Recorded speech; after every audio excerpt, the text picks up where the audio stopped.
Alright, we're just like on the wagon here. I'm gonna make you friends a video of this Jewel while we drive it. I don't recommend anybody to do it. It's up to anybody. I do it because I want. Is it safe? It's up to you. Beauty is found on the eye of the beholder, so just be careful. But one thing that I want to show you, friends, is something that I found very interesting. Lane assist. Okay, technology has come a long way, and everything has come a long way. And it's kind of baffling. If you're a car person like I am, you wanna feel this. You're going on a curve, you're starting to turn the steering wheel, and you feel like you can feel that the input of the steering wheel turning on the curve is not just your input. So like right now, I'm gonna let go of the steering wheel.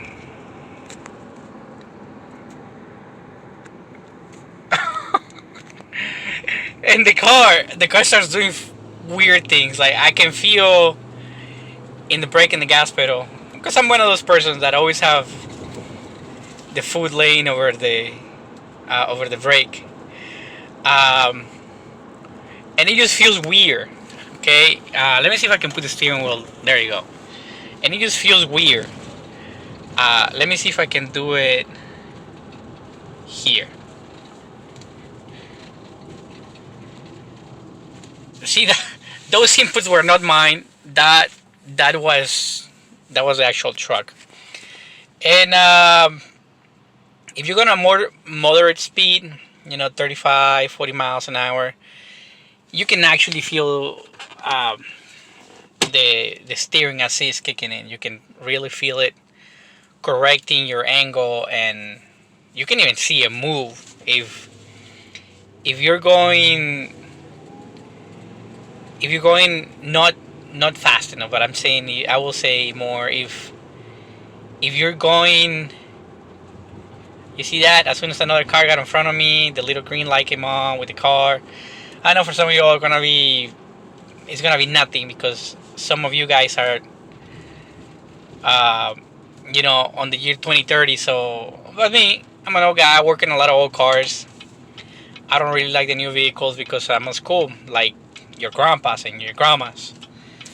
I want my steering to have a steering box with drag links and a power steering pump that takes 35 horsepower just to run it. That's what I want behind my steering wheel. I don't want an electronic anything telling me how to drive my vehicle by any means. So that being said, uh, it feels odd. You can kind of feel the motor assisting the way that you drive. Um, Same thing with your brakes. If you get too close to the guy in front of you, it's all good technologies. They're all good. Brake assist, steering assist, ABS, airbags on your face, and curtains, and they're all good technologies. Now, again, the things that I'm gonna rank about are, like always, I cannot stand, these newer technologies that they're coming out with. Direct injection in vehicles is also a good idea. Diesels have been efficient since ever than anything else that we have ever made so far with uh, fossil fuels. So that being said, that's, yeah. Hey guys, you guys are doing pretty good. Good job. But also, matter of the fact is that you're putting variable cam timing. You're putting 7 catalytics in the car. You're putting 90 valves in it. That costs money and that costs resources, and it has a carbon print to make every single part. Putting 2 or 3 superchargers, variable vane on the turbochargers, variable everything. Oh, it's another police. Pop, pop. I'm a Chick-fil-A, and they're right here, right in their lunchtime. So, again, you have so many parts and so many components that have to be driven by the computer, that have to be this, but you have to get parts from so on and so on. So you're trying to make a car more efficient, but at the same time, you are having so much carbon footprint just to make the vehicle. Okay, and now you gotta think about it. Back in the day, all cars, you get 1,000,000 miles out of it.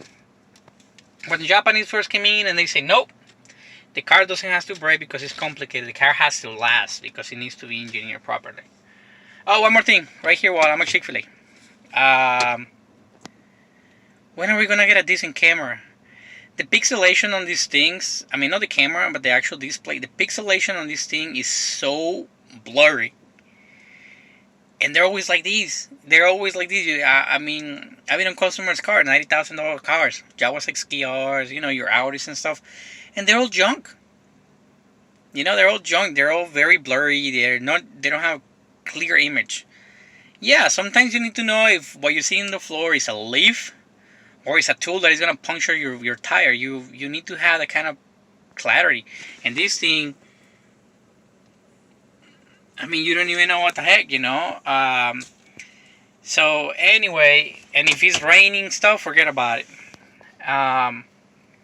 So again, the old cars, 1,000,000 mile cars, a car that lasts 1,000,000 miles and only makes 20 miles to the gallon. If the problem with the car is that is expelling too much nitrous oxide and the catalytics and the yada yada and the injection and this and it's not making enough power, well, find a way to make that engine reliable or to make more power. Don't take the reliability away, because then you make crappy panels, then you make crappy seats, then you make crappy interiors. And when you end up doing for the consumer, they want to get rid of that car next year. So for next 2-3 years, you end up buying 3 cars because you're supposedly trying to save the environment, and that is not saving the environment. You're putting so much pollution over there. You're putting so much trash. Everything that we as a mechanic, okay, this truck has 60,000 miles. Okay, 60,000 miles on this truck, and what do you think this truck is doing like this? 60,000 miles, and imagine the amount of boxes, and 67,526,000 miles just barely made out of the warranty. Imagine the amount of parts that I had to get. It's electricity when you pick up the phone and you call them because there is landlines and yada yada yada. Employees that you gotta pay, clothes they have to watch, and there is 16 lifters, push rods, rocker arms, the head gasket boxes, the intake manifold gaskets, and the boxes in the plastic that they're wrapped on. What do you think that ends up? It ends up on the backyard of your landfill. That stuff doesn't end up being recycled. Especially that industries nowadays, mechanic shops don't recycle anything. We recycle metal because we can pay for it, but otherwise, we don't recycle anything. We don't pile up our cardboard, and I wish we would. Every day I think about it because I have a kid. And even before that, I'll think about it. Where do you dispose your coolant? Most places don't even have a coolant disposal. So you kind of have to mix it up with your oil and then wish somebody was going to come and pick it up or something like that, because most places don't even want to pick it off its contaminated. They want nothing but pure, pristine recycle fluid with transmission fluid, and that's about it. They don't want no water, no coolant, no nothing. So it brings back to the problem of, are we really concerned about the environment if we making these things no last at all? Like, does a car that lasts 30,000 miles, 50,000, doesn't even last 100,000 miles, is it really contributing to the environment as much? Is it an electric car that cannot make it halfway through the warranty, that you have to bring all these battery packs and everything? Is it really contributing to the environment the way that we're advertising it? You have all this stuff in the battery pack. You got to think about those battery packs. They contaminate a lot because they're you cannot even just dispose. They have to be properly disposed because of what they are, and they're contaminated a lot, and they're bad for the environment. And it's nothing but plastic. So yeah. Anyway, I'm gonna go ahead and grab myself a lunch of some sort on a cardboard box with a plastic and more of that stuff, and on a plastic cup with a plastic lid, in a plastic straw, that I'm gonna throw as soon as I get to the shop. All right. Well, God bless you all. Take care. Be good. Be safe. God bless you all. Pray a lot and stay safe.